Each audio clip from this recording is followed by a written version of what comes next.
Welcome back, dear ladies and gentlemen, dear participants. It has been 2 intense days filled with impactful calls to action and informative perspectives on some of the biggest challenges of our time. Now, the last session of the Global Engagement and Empowerment Forum 2024 will begin and shine a light on Yonsei's SDG initiatives. So it is my pleasure to hand over now to Mr. Xingyi An, Chairman of the Institute of Global Engagement and Empowerment at Yonsei University. Dear Mr. An, the floor is yours.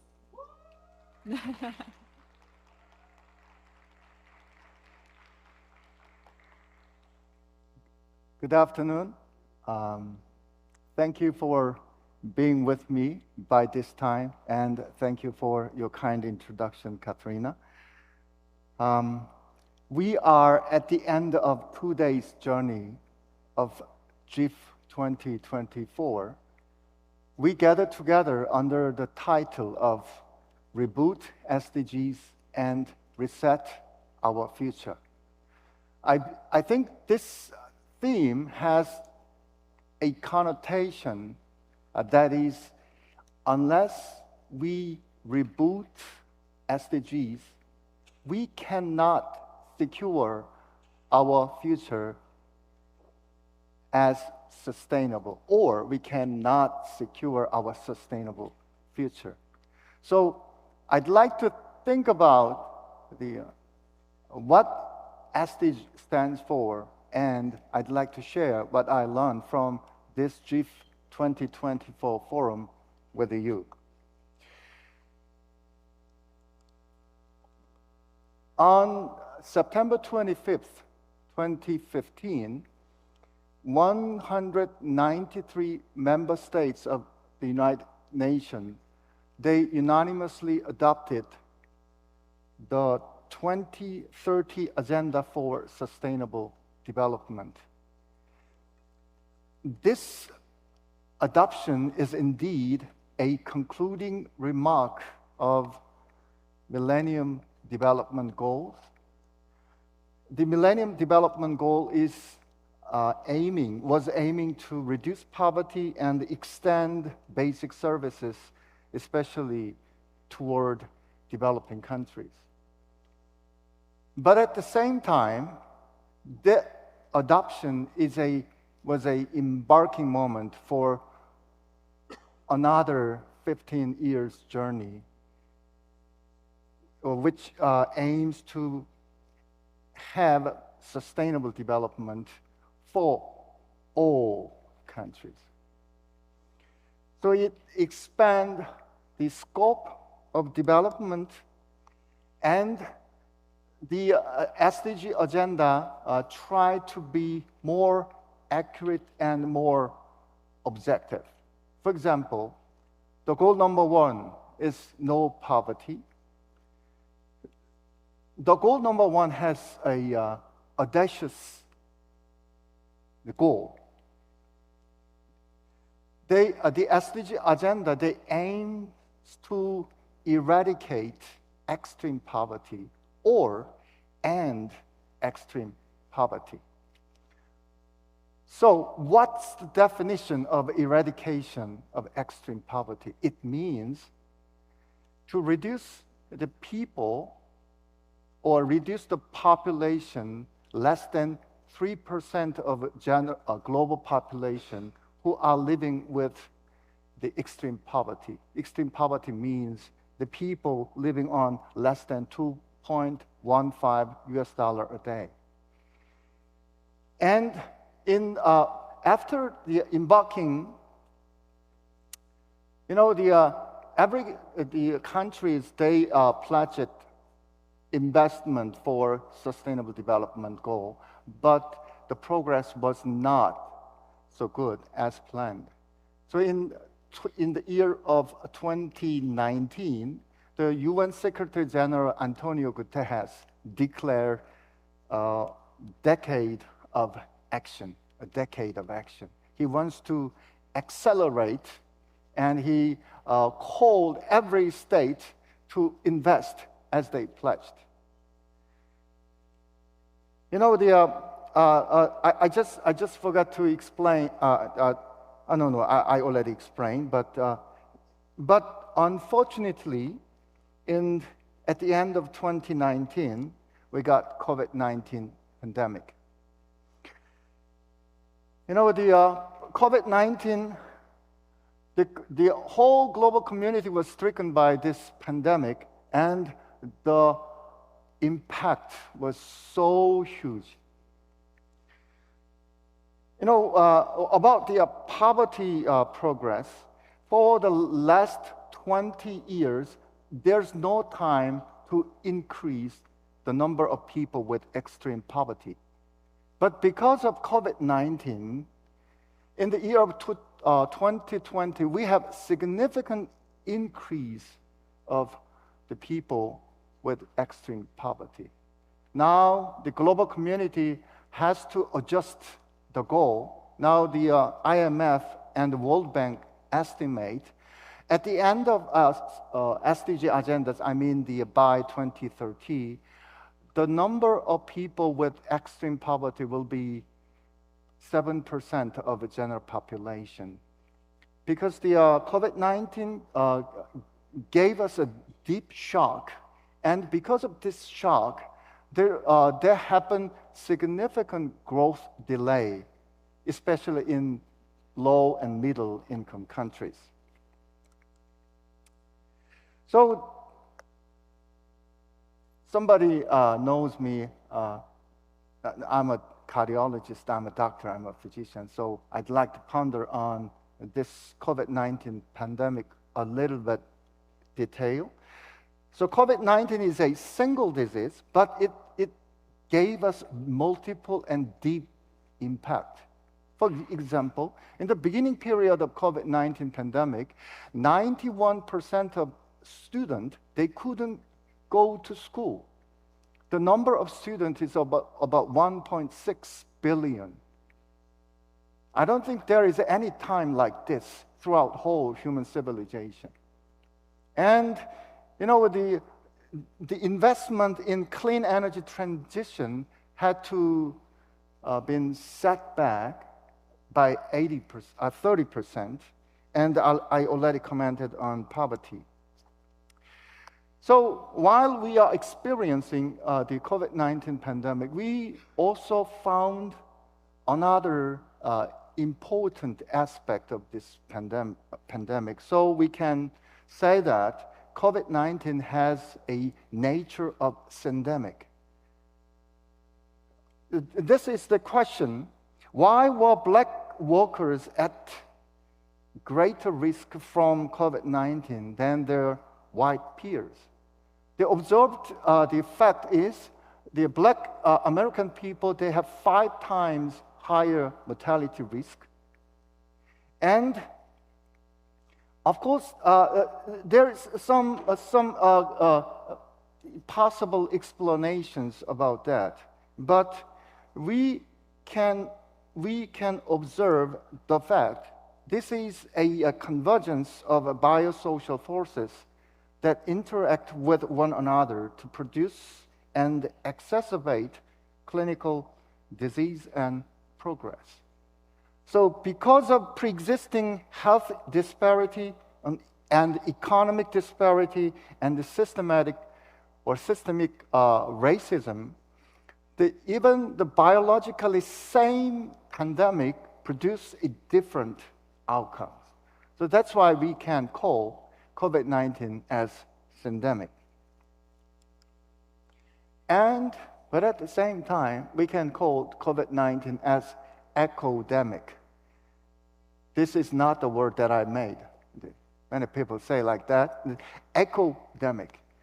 The Harvard researchers, they found there's very interesting findings.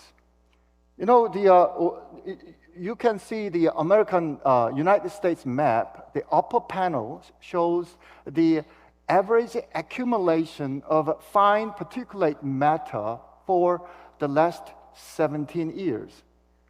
So dark yellow colors, dark orange colors stands for the higher concentration.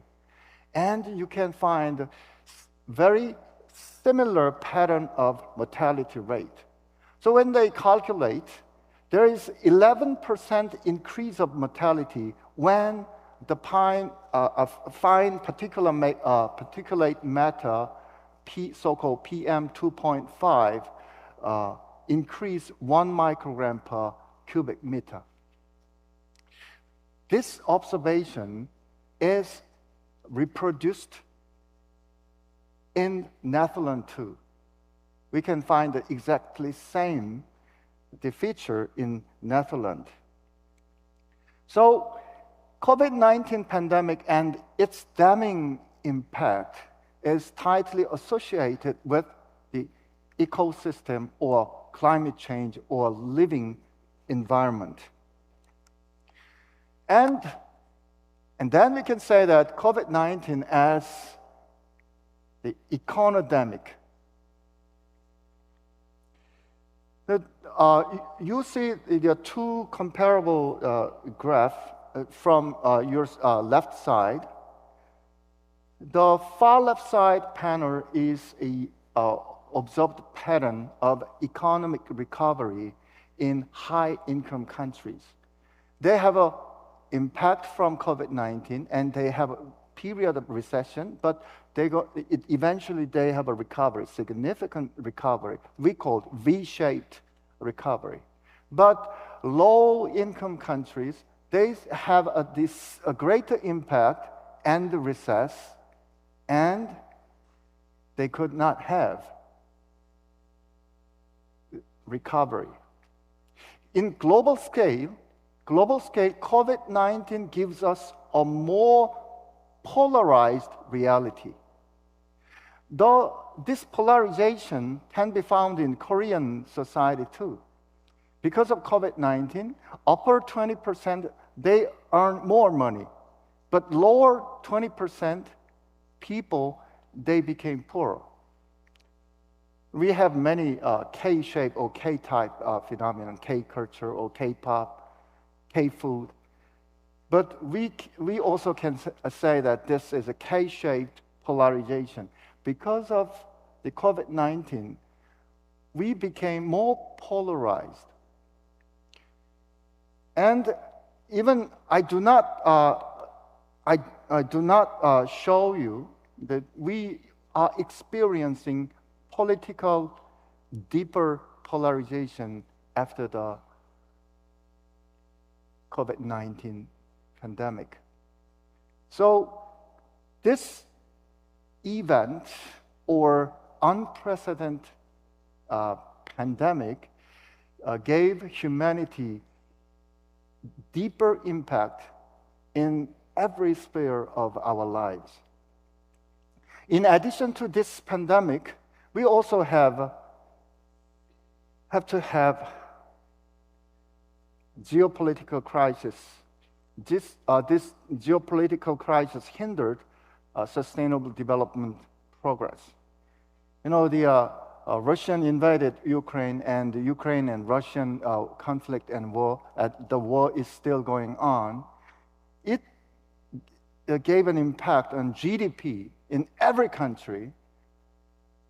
And because of this conflict, they had to have a negative growth, and they experienced severe inflation. So this Ukraine and Russian crisis or the conflict or war bring us the economic disruption, an energy crisis, displacement and humanitarian crisis. For example, 1/3 of Ukraine people, they were displaced. The number is about 14 million people. And environmental damage, and also we are experiencing diversion of global resources. Just prior sessions, now every government, they are reducing the amount of ODA fund because of this crisis or these conditions. Now you can see the world map. The red color stands for severe and serious hunger or the food crisis. But you can see the map, especially localized in African continent. They are most vulnerable people and countries.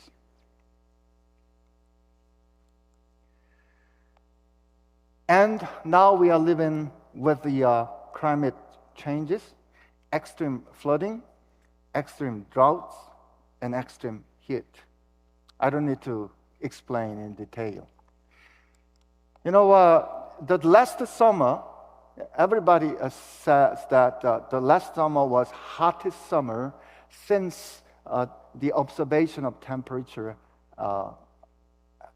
begun. But many climatologists said, they are saying, yes, the last summer was hottest summer, but it may be coolest summer among the forthcoming summers. And last summer, Antonio Guterres, he lamented with the saying, the era of global warming is over. The era of global warming is over, and the era of global boiling has arrived.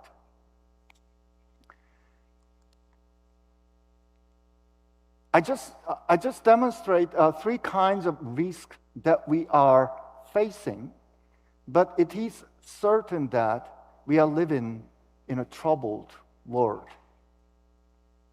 Because of this crisis, everybody and every region, they are being polarized, and international multilateralism, there's a significant breakage, and every country and every cooperation and collaboration is being decoupled.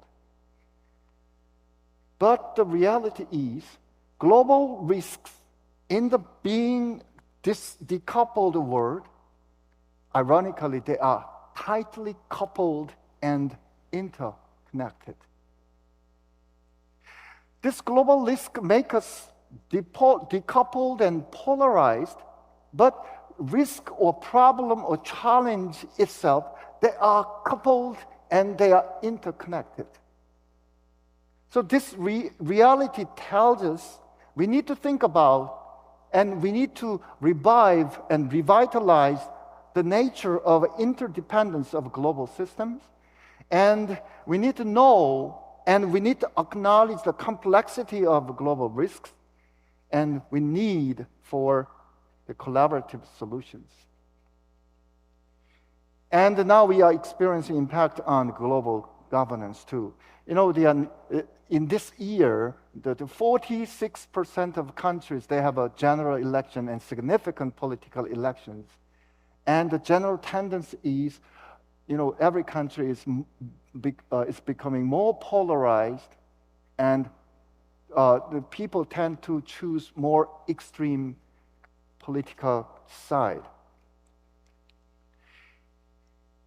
Facing this reality, we ought to rethink what global engagement and empowerment is.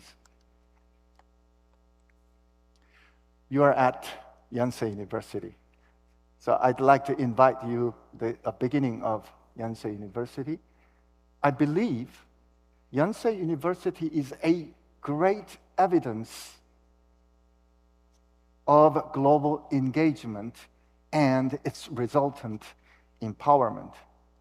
140 years ago, the founding fathers, they came to Korea from Canada and from America and other countries. It's across continent, across the sea, and transcultural global engagement.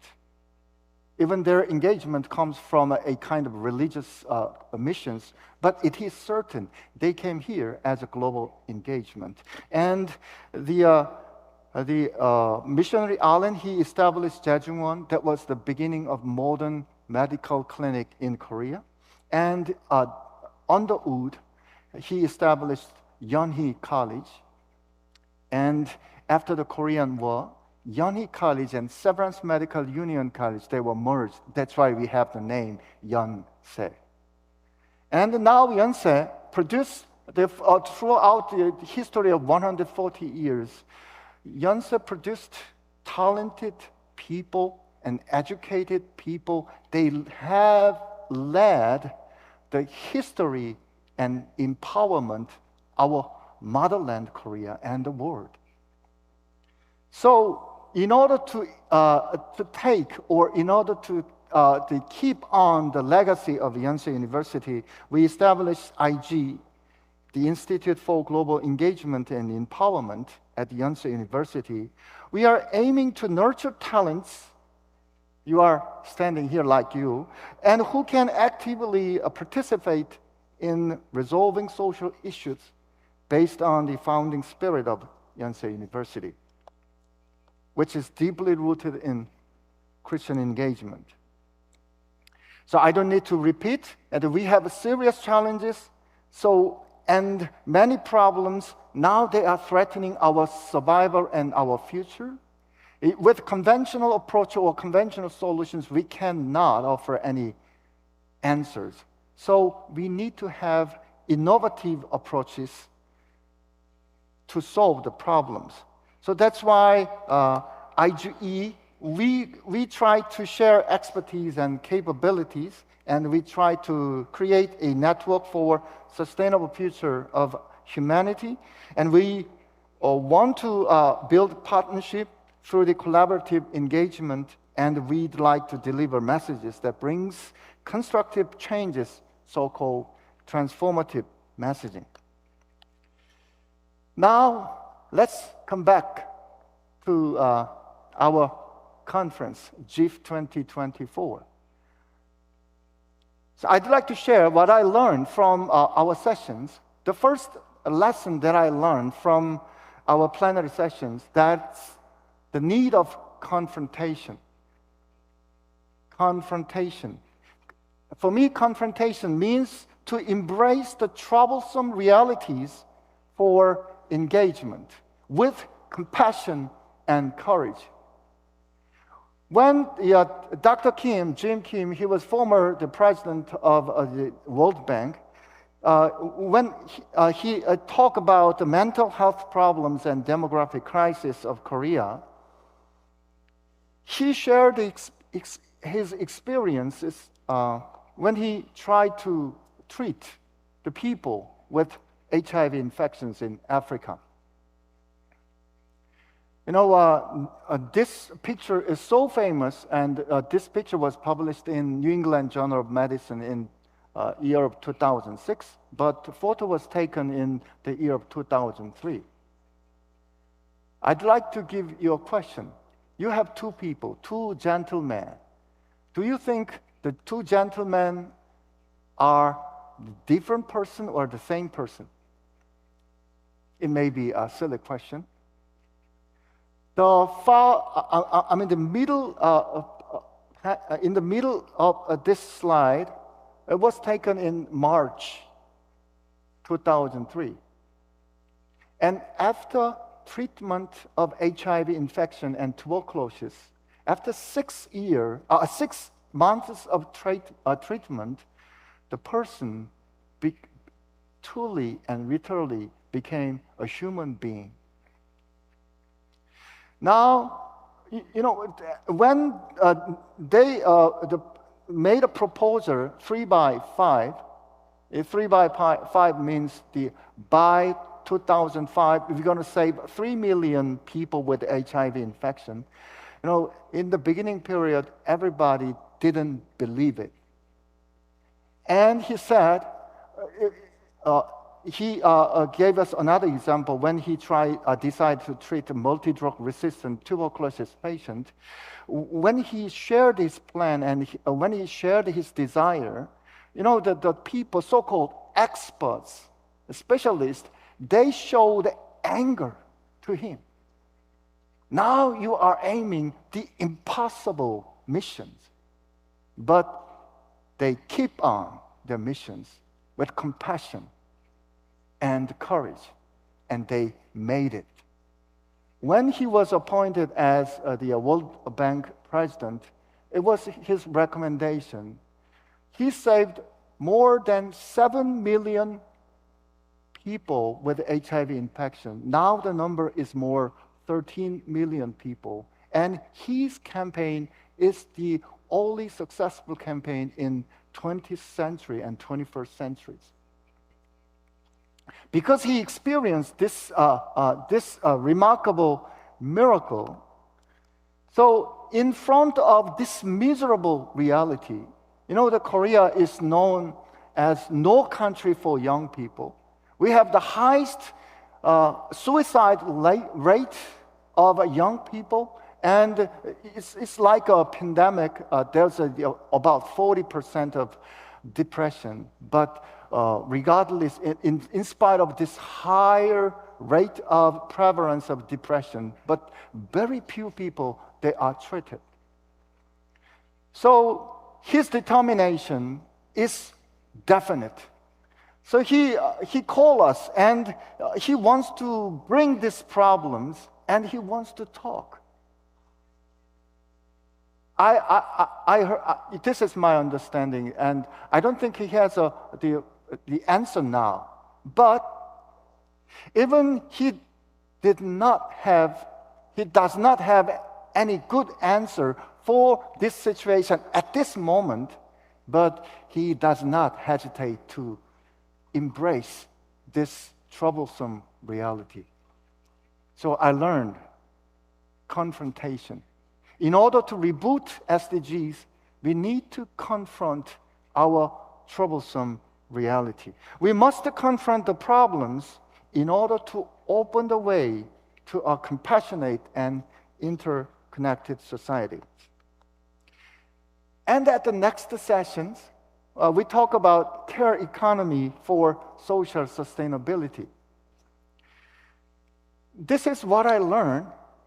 When they are talking about the care economy, and even Nancy Folber, she didn't say in this word, but I heard in this way. We are not to be. Oh, no. We must not be simply conformed to the preformed paradigm. What does it mean? So she explained, we can no longer rely on gross domestic product, GDP, as a measure of our collective output or an indicator of our economic success. This comment or this mention or statement is a kind of resistant to the preformed paradigm. So she said, care is an investment, costly in the short run, but pays off in the long run. Even for me, this comment is like a spiritual comment. So this attitude of not simply conform to the preformed paradigm, she suggested the new definition, redefinition of growth as regrowth. We should instead redefine economic growth as improvements in sustainable living standard, and this will require greater investment in the care economy. And the last session of yesterday, we invited our colleagues from African continent. And Dr. Lenkabula, she asked these questions. Whose agenda is the SDG agenda? So she insisted that if we want to reboot SDGs, we need to have critical consciousness. Yesterday, I sat over there and I took this picture.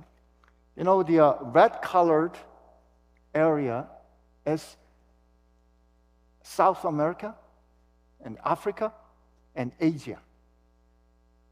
You know, when I calculate the population in those regions, it takes almost 80 to 85% of global population. And then she asked us, who is the majority? No, SDG agendas is dominated by the northern hemisphere and the developed countries and the scholars and activists.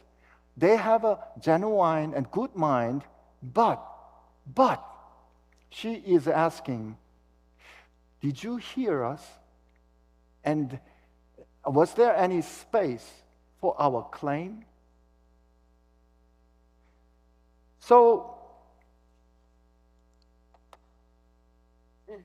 in order to transform our reality, sometimes we need to have resistance instead of acquiescence. Acquiescence is an uncritical absorption or uncritical accept of given knowledge or information. That's very instrumental and that's very technical, but in order to change or in order to transform, we need to have some resistance. Stop and ask and rethink. So I learned from this sessions, confrontation, not simply confirmed, and the critical consciousness. And let's go back to our institutions. I'm working as a chairman of the Institute for Global Engagement and Empowerment. Our institute has the Ban Ki-moon Center for International Cooperation, which is directed by my dear friend and colleague, Professor In-Han Song. And we have a research center for global sustainability and also research center. And in medical campus, we have Yonsei Institute for Global Health. And we are running our own missions. Why we established the IGEs, and what do we hope for? We believe engaged university can act as an empowering agent, and also the higher education institutions, they can be a good convening agent for sustainable development goals throughout the education and research and cooperation. Why this university or academia can be a good platform or the better convening agent or a crucial empowering agent for the sustainable development implementation. I think the academia, the Yonsei University, for example, we can provide less biased and more accountable engagement based on critical reflections. I summarized what I learned from the GEEF conference here. But here we have another reality. This is my another confrontation. You know, Yonsei University is a research-centered university. So when you talk about the social engagement of a university and with other faculties, and they usually they showed their responses like this is a kind of mere rhetoric of our leaders, or okay, social engagement is good, but it's on additional or accessory activities of faculties. Therefore, social engagement can be an option, but not an obligation. Even some faculties or some of our colleagues, they showed skeptical attitude toward social engagement. Traditionally, the academia has a three-parted missions: research, education, and service or engagement. But faculty members must figure out how to connect these activities to evaluation matrices, particularly with regard to research and teachings. So it is their usual common advice. So almost all faculties, they are advised against participating in activities with societal stakeholders until after obtaining tenures. So the reality that I'm facing is faculty members, they are well versed in their own research field. However, but they are not familiar with sustainable development goals or their colleagues' work. So, it's, for example, they may say, SDG, it's not my topic. And actually, what is SDGs? So the task of igee is how can we make, or how we can make Yonsei as engaged university, or how can we make our engagement sustainable? This is my strategic approach. It's first, engagement as a good but additional work can never be sustainable. So let our colleagues do what they want to do and can do. Let them do their work. But instead, we are connecting them with the frame of the SDG agenda and with a data-driven approach. So I'd like to explain the Yonsei SDGs initiative as a sustainable way to engage. Here I'd like to show you an example, and let's begin with a plastic bottle. Now we are drinking bottled water for a convenient life, but the bottled life or bottled water, it can cause ingestion of microplastics and nanoplastics. A decade ago, it's reported in CNN. It tells us we consume up to a credit card's worth of plastic every week. I cannot believe it. But we are taking a significant amount of plastics. And the plastics can affect negatively to the female fertility and offspring's health. The male side and female side too. Here we have sociological problems. So now the Korea has the lowest fertility rate, less than or below than 0.7. But as a whole, in the whole humanities, whole global communities, they shows continuously declining fertility rate, 1% per year. So now human species, they're showing reduction of their fertility as a whole. Last year, year of 2023, the WHO issued the infertility prevalence estimates. It tells us 1 in 6 people globally affected by infertility. It's a serious problem. And Korea, the statistics, there's a significant increase of the finance to treat infertility. It is the same in the high-income countries and low-middle-income countries too. So here we can make an interconnection between the bottled water for a convenient life and ingestion of microplastics and the nanoplastics, and it can have a significant impact on fertility and health, and it eventually give us multiple impacts, finance and human existence too. So let's think about, in order to solve these problems, we need many experts from different disciplines. So how can we, how about this?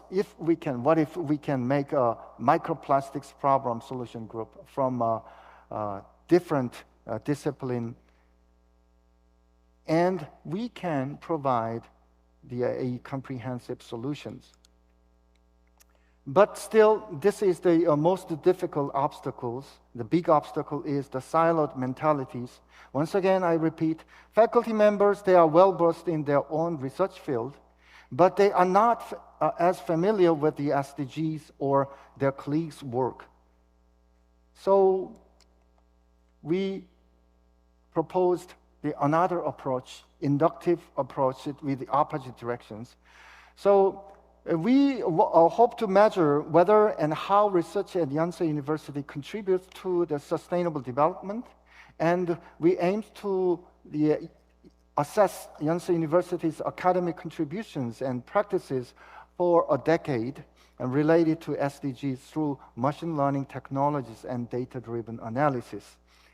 So, and then we can develop a strategic research portfolio to achieve SDGs. Thanks to Professor Ki-hyun Lee, and he did this research, and we downloaded almost 85,000 papers, and we analyzed through the natural language processing, and we could get this profile according to the scheme of SDGs. So green dot stands for the scholarly work related to goal 3. So now we can have the profiles of Yonsei University's academic power according to the scheme of SDGs. And we also can analyze in detail according to authors and keywords, according to the themes and the topics. So here, the left chart, I quoted this chart from a Global Risk Report in 2023 at Davos Forum. You know, the risk, they are connected and they are complicated, but we also have a comprehensive research profile, and we can make this comprehensive solution group. So now we have the figure out, or we have the solution network or portfolio of Yonsei. It means we have the information of people. So with this, the data-driven approach, we can form a comprehensive solution groups elaborated by the SDG frames, which can solve the unsolved and complex problems of societies. So Yonsei University, we have a special grant program, Institute for Project Y, support this kind of comprehensive solution group with the money, the grant. The grant size will be $120,000 to $150,000 for each subject and each groups. So now we have people, but the important thing is, another important thing is money. So in other words, money matters. In order to secure the sustainable ecosystem for problem solving, we need money. So where do R&D funds come from and go to? The major funding source is private sector. But private sector funds usually go to private sector, not to university. I analyzed the data, which the research is related to the Sustainable Development Goal between 2014 and 2016. According to funding source, the 85% of SDG-related research, the fund comes from the government. Only 10% comes from the private sectors. The size, the pool of the private sector is bigger, much bigger, but we just draw some part of the fund or resource. So if we can organize the comprehensive solution groups in order to meet unmet or unsolved problems of our society, which, every companies and every private sectors, they have a great interest to solve that problems, and we can connect. So we can mobilize the governmental fund and private sector fund too, in order to solve the unsolved complex problems of our societies. So this is what we try and what we aim to provide through the Yonsei SDGs initiative. And before I close my talk, I'd like to share another project. This is IGE Social Resources Bank. So as a way to connect need to resources and to create social value. Because in resource side, we're going to open social resource bank at IG. Resource side, we're going to take financial resources, money, and equipment like that. And we also take talents, for example, knowledge or expertise. And also we can save. We can take your time and we can save at our bank. Let's say, what if I'm telling myself, I'm a cardiologist and medical educator, and I can speak and teach Korean, of course, and English some, and I can share 2 weeks of my time for teaching abroad. This is what I saved at the Social Resource Bank at IG. And what if there is any educational institutions, we need a medical educator for curricular development, and we can provide housing and pick up, and we can match. You know, when I used to go the medical trip, even I'm a professor at medical school, but the things, the actions, what I did when I went to the medical trips, it's just a simple dressing or simple care. Of course, it is important. But if we can have a strategy to meet the resources and need, we can maximally utilize our resources, and we can add on another social value. That's the reason why we are preparing Social Resource Bank at IG. So we are waiting for your participation. And this is my last slide, and I have 2 minutes. So when we meet again at GEEF 2025, so it will be held on March 13 and 14 in 2025. I hope we can share and we can tell the result of Comprehensive Solution Group's work and achievement. And we will share the banking status of Social Resource Bank at IG. And we'd like to update lessons from confrontation and being not simply conformed to the preformed paradigm and critical reflections, and less biased and more accountable engagement actions. And finally, we hope when you come back to GEEF 2024, I hope you can hear good news of empowering sustainable development at least one step further from this state. Thank you for your attention.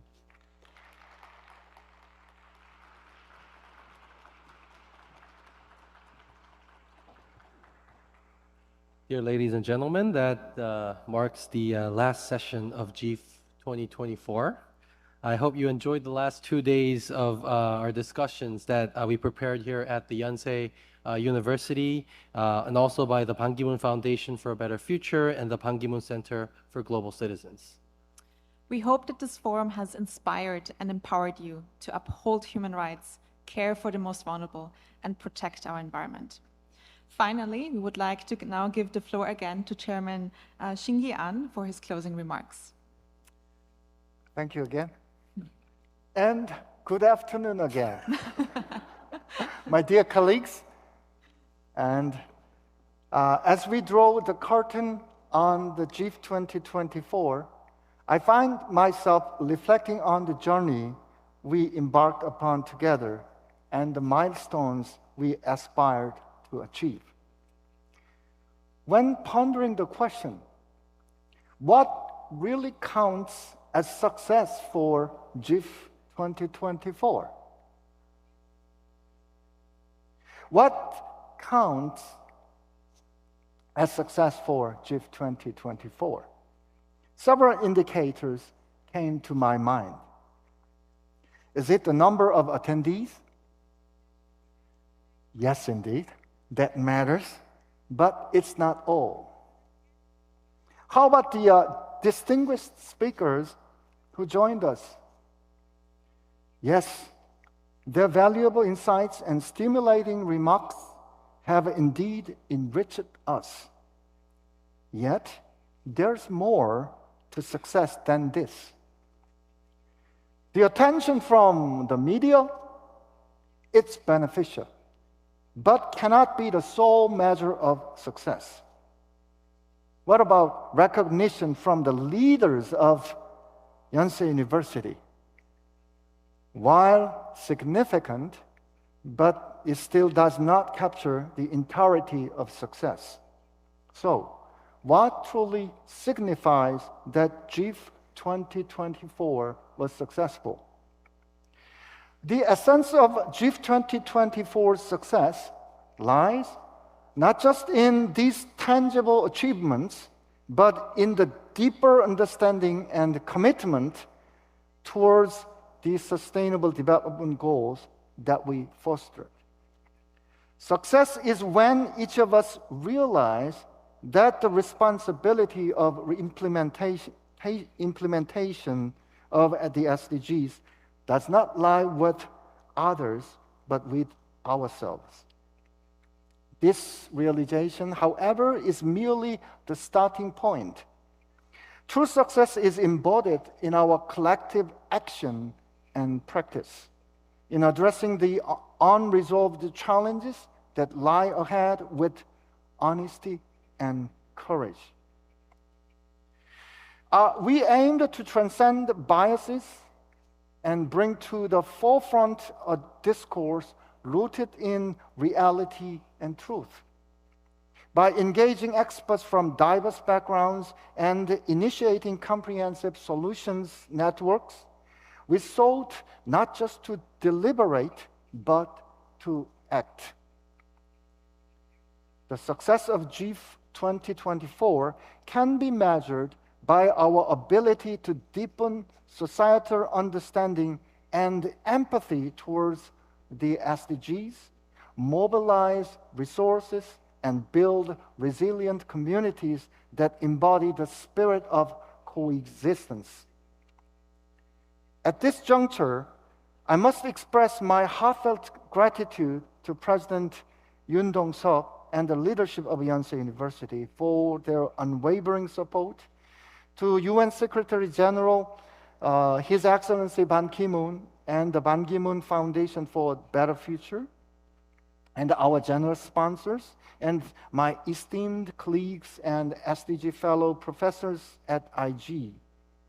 Last but not least, our conference organizer, COMEX Planes, CEO Kim Taek-ju, and their crews. I'm giving my sincere gratitude to you for your dedication and excellent work. Once again, your faith, commitment, and collaboration have been the bedrock of our forum. As we close this chapter, I acknowledge the areas where we could have enhanced our effort. There are many weak sides. These reflections serve not as a critique, but as a beacon guiding towards GEEF 2025. They reinforce our resolve to revisit and reinvigorate our commitment to the SDGs, thereby resetting our course toward a sustainable future. Thank you, each and every one of you, for your participation and for your insights and for your commitment to a cause that transcends boundaries and unites us all. I look forward to welcoming you again on March 13 and 14 next year at GEEF 2025, where we will continue our journey, our dialogue, and our actions toward a brighter and sustainable future. Thank you. Until we meet again, let us keep the flame of hope and action burning bright for the SDGs. Thank you very much.